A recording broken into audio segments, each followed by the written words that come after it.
So I'm making a series of videos about the mythology behind yoga.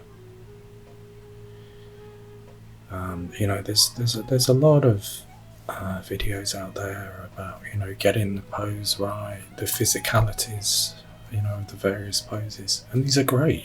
These are things that we do need. But there's so much more to yoga than that. A lot of it is about the physicality of it, but really where the real magic is happening is inside, connecting within. And a lot of the ways that we can connect with that side of yoga is through understanding and exploring the mythologies behind the various poses.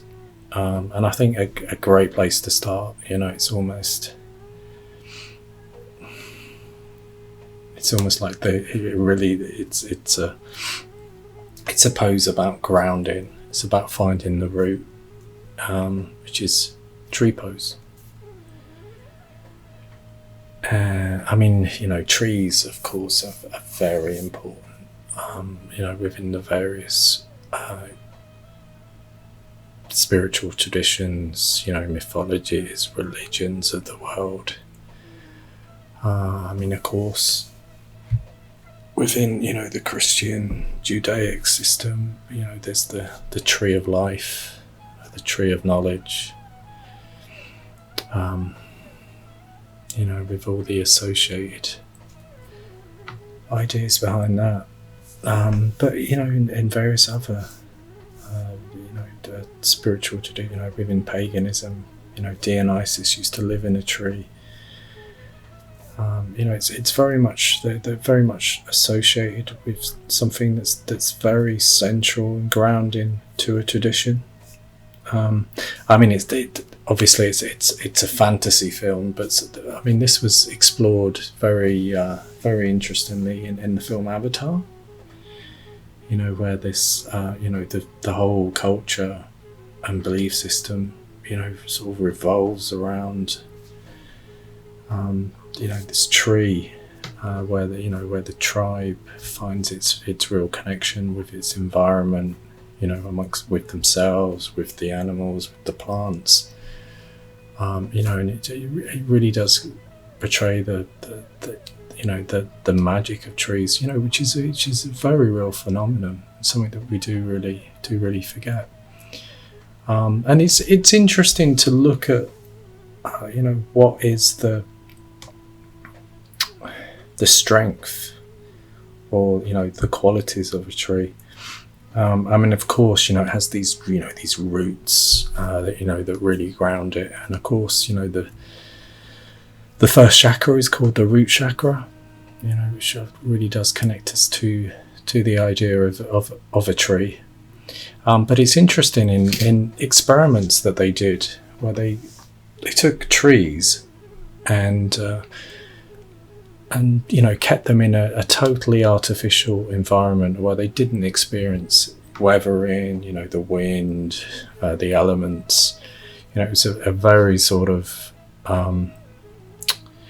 easy, no challenges environment. And what was interesting with these trees, the moment that they did put them in a situation where they were challenged, say they put them in a storm, they were, they broke very easily.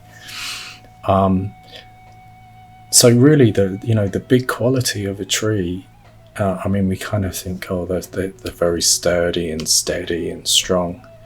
But actually, the big strength of a tree is that it's very flexible. And obviously that's something that we explore in yoga as well, the flexibility, the ability to be able to, to go with the challenges, to take on board. It's not about, a lot of people sort of, I don't know, maybe look at yoga as it's almost about withdrawing from the world. It's about facing, it's about being able to face the world and and the challenges that it brings.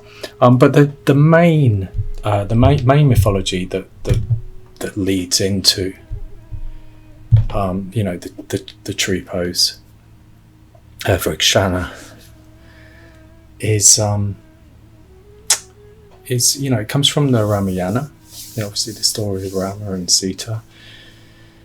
And it's really interesting to look at these these connections. I mean, of course, Queen Sita, she was kidnapped by Ravana, who took her away from Lord Rama, which obviously she wasn't very happy about. And Ravana was this. I mean, in many ways, he kind of represents materiality. Sort of material strength. He was a big, strong, godlike man, with great powers. He was used to getting his way. He dominated the world. He was a real dominator. I mean, he had his. He wasn't all bad. A lot of. You might think that he was totally evil, but a lot of his actions, weren't. He wasn't. He did have his good aspects, and Ravana it's a fascinating character, really. I mean, in India, he's called like the Demon King. He's like evil personified.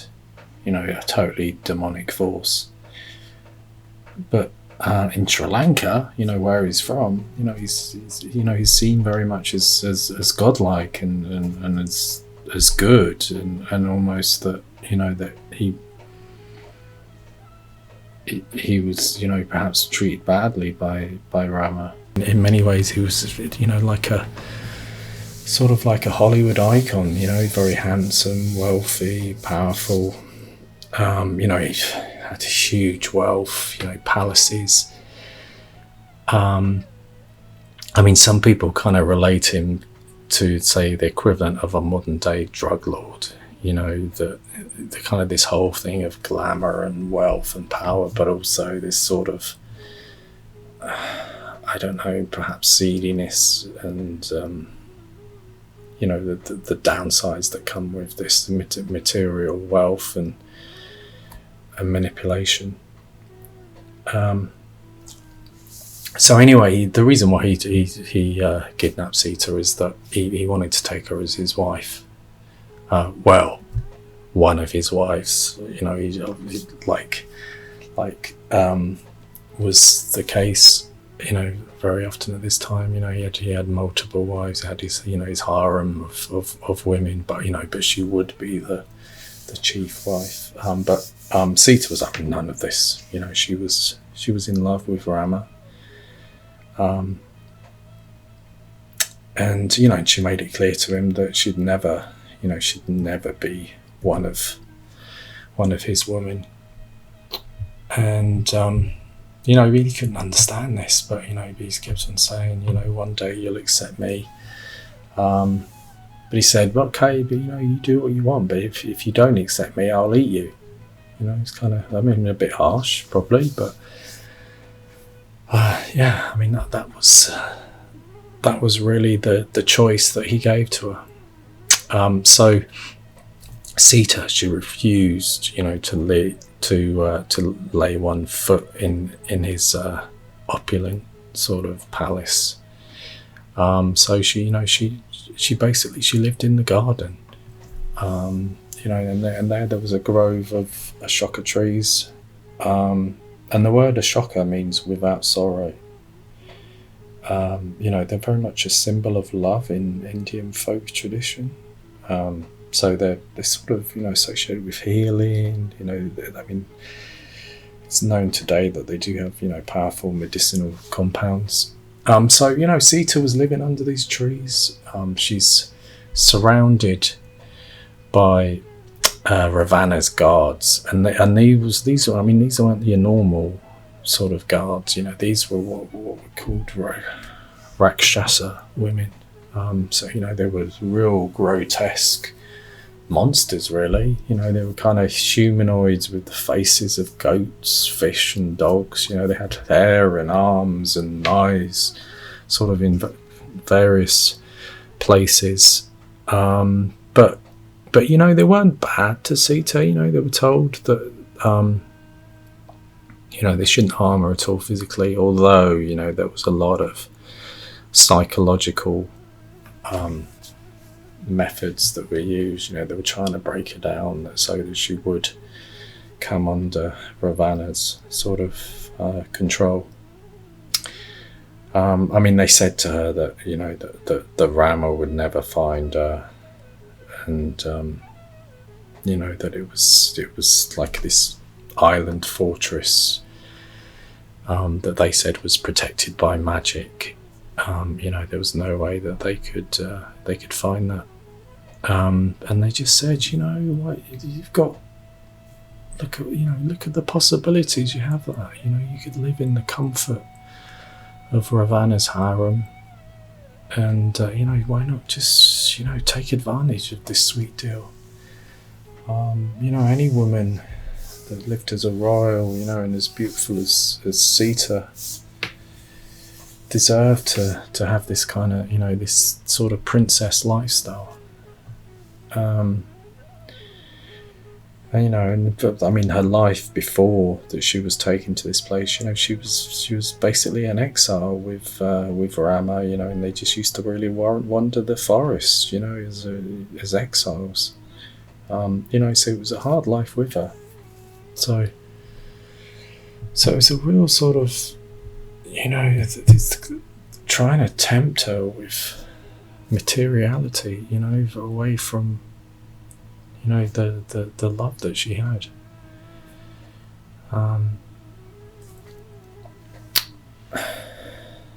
But Sita found great consolation with the trees, hence the relationship with the pose, with the tree pose.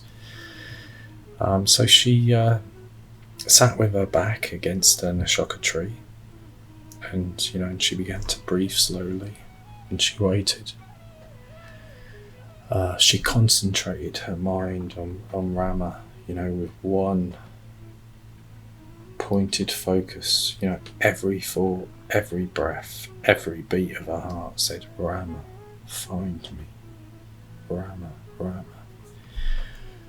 She sent all her love and longing into the trees, and imagined their leaves broadcasting Rama's name to the atmosphere. Sita was the daughter of Bhumi Devi, the earth itself. So, deep within her, she felt kinship with rooted, growing things. Another great thing about trees, what they're all, associated with, obviously, they live for a long time, so they have to be very patient creatures. They've got this groundedness, this stillness. So they know how to stand firm, through all the changes of day and night, climate and season. So silently, the Ashoka trees spoke to Sita. Stay still, little sister. Be calm and steady. Like us, seasons change. We know.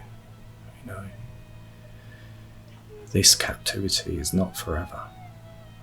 Stay still and remember Rama. This was really, what she needed to hear. Obviously, it was a really challenging time, and this connection with the trees, gave her that belief.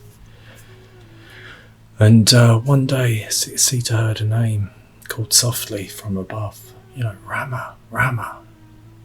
And who was it? It was Hanuman.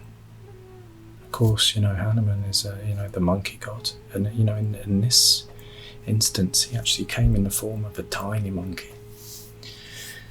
And Hanuman spoke her beloved's name with all the love and longing that Sita felt in her own heart. Hanuman was a real devotee of Rama. And her heart told her to trust this peculiar messenger, even before he produced the gold ring, inscribed with Rama, Rama, Rama, all around its circumference. Of course, trees appear throughout Indian sacred literature, symbols of the universe, very much like in Avatar. Organic links between God and the individual. So, in tree pose, we imagine ourselves as both Sita and the tree. It's this union, this connection. When Sita was abducted and held captive, she drew strength and comfort from trees, nature in general. That reconnection with the earth helped her focus on Rama, who is not only her husband, but God, the personification of ultimate value. Her body might be constrained, but her mind is free. So I'm sure, we've all been in situations, where there's an overwhelming pressure to accept a way of life or a set of values that fall with your own deeply held sense of, what is right. What was it that helped you to regain and maintain your equilibrium? Perhaps, you're in a difficult situation, you weren't able to leave. Where did you find that mental freedom? Did nature help? And this is what yoga is about. It is this connection. So the tree, patient, stable, deeply rooted, offers shelter to the one who takes refuge beneath its branches. Back snuggled firmly against its trunk. And I do recommend to do that. Sit with your back to a tree and breathe with it. Of course, the Ramayana, like many mythological, spiritual stories, it's a teaching tale. And some people have looked at it as, Sita very much represents the mind, or, the individualized soul. Of course, Rama is the Lord, or the cosmic soul. And when they become separated, it's like they are separated through the machinations of Ravana. It very much represents the ego, kidnapping Sita by tricking her, through her desires. In this particular instance, it was her desire for a magical golden deer for a pet. So, she lost her focus on Rama, on the cosmic soul, the highest reality.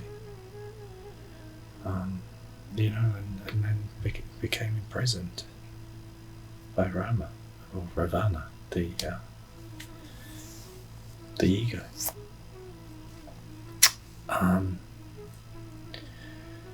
So the way she got out of this situation, she has to regain her meditative focus. So what helped her, remembering Rama, being still, and and reconnecting with nature. And what helps her even more, once she's begun that practice, of course, Hanuman appears, which almost gives her a reassurance, helps her regain her focus and the composure. And it's like when events like that happen in our lives, we'll sometimes call them coincidence or synchronicity. But really, it's the universe talking back to you. In many ways, it's the universe saying, you're on the right track. So just, so when you have these experiences, just remember, Sita. And also, when you're doing the tree pose from now, remember Sita, in the Ashoka Grove. Reconnecting with nature, with the cosmic soul, with the people, with the